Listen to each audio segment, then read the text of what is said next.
ಉತ್ತರ ಕರ್ನಾಟಕದ ಬೆಳಗಾವಿ, ಬಾಗಲಕೋಟ್, ವಿಜಯಪುರದ ರೈತ ಬಾಂಧವರಿಗೆ ನಮಸ್ಕಾರ.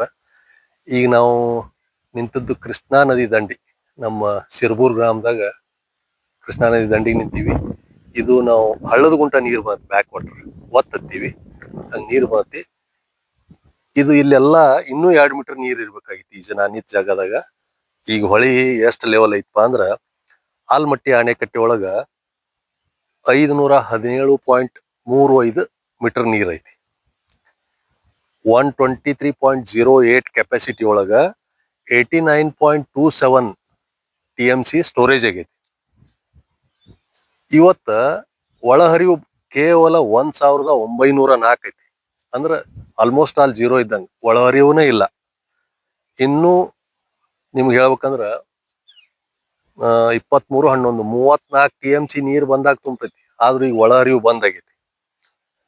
ಇವತ್ತು ಬರೇ 1904 ಇದ್ರ ನಿಮ್ಗೆ ಹೇಳ್ಬೇಕಂದ್ರ ಈಗ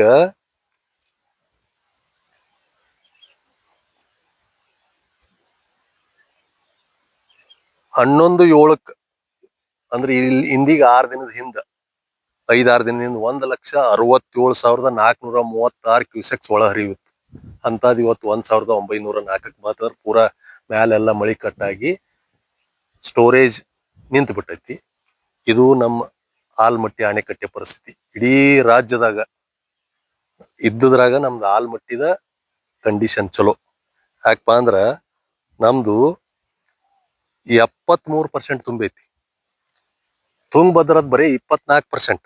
ಅಂದ್ರ 105.79 TMC ಒಳಗ 25.83 TMC ಅಷ್ಟ ಸ್ಟೋರೇಜ್ ಆಗೈತಿ. ಇನ್ನು ನಮ್ಮ ಉತ್ತರ ಕರ್ನಾಟಕ ಬೆಳಗಾವಿ ಜಿಲ್ಲಾಕ್ ಬರುದಾದ್ರ ಹಿಡಕಲ್ ಜಲಾಶಯ 51 TMC ಸ್ಟೋರೇಜ್ ಆಗುವಲ್ಲಿ 20.41 TMC ಅಷ್ಟಾಗೈತಿ.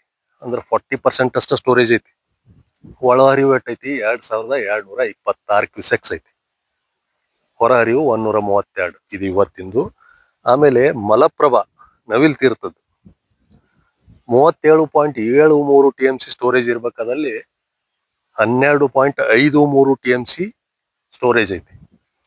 ಕೇವಲ 33% ಕೆಪಾಸಿಟಿ ತುಂಬೈತಿ. ಒಳಹರಿವು ಕೇವಲ 587 ಕ್ಯೂಸೆಕ್ಸ್ ಐತಿ. ಹೊರಹರಿವು 194 ಐತಿ. ಇದು ಒಟ್ಟಾರೆ ಇದು ಏನ್ ತೋರಿಸ್ತೈತಿ ಅಂದ್ರ ಈಗಿದ್ದ ಮಳಿ ನಿಂತ ಮ್ಯಾಲ ಜಲಾಶಯಗಳ ಸ್ಟೋರೇಜ್ ಕೆಪಾಸಿಟಿ ಅಷ್ಟು ಉತ್ತಮವಾಗಿಲ್ಲ, ಕಳವಳಕಾರಿಯಾಗೈತಿ. ಇನ್ನು ಜುಲೈ ಎಂಡಿಗೆ ಅಥವಾ ಆಗಸ್ಟ್ ಫಸ್ಟ್ ವೀಕ್ನಾಗ ಮಳಿ ಚಲೋ ಆಗಿ ಈ ಜಲಾಶಯ ತುಂಬಿದ್ರ ನಮ್ಮ ಉತ್ತರ ಕರ್ನಾಟಕದ ಈ ನದಿಯ ಮೇಲೆ ಅವಲಂಬನೆಯಾದ ಎಲ್ಲಾ ರೈತರು, ಕಾಲುವೆ ಆಗ್ಲಿ, ನದಿ ದಂಡೆ ಆಗ್ಲಿ, ಎಲ್ಲರದು ಒಂದು ಜೀವನ ಒಳ್ಳೇದಾಗ್ಲಿಕ್ಕೆ ಸಾಧ್ಯ ಐತಿ. ನಾವು ನೀವೆಲ್ಲ ಕೂಡಿ ಭಗವಂತನಲ್ಲಿ ಪ್ರಾರ್ಥನೆ ಮಾಡಿ ಇನ್ನೂ ಉತ್ತಮ ಮಳೆ ಆಗ್ಲಿ, ಜಲಾಶಯಗಳ ಪರಿಸ್ಥಿತಿ ಸುಧಾರಣೆ ಆಗ್ಲಿ.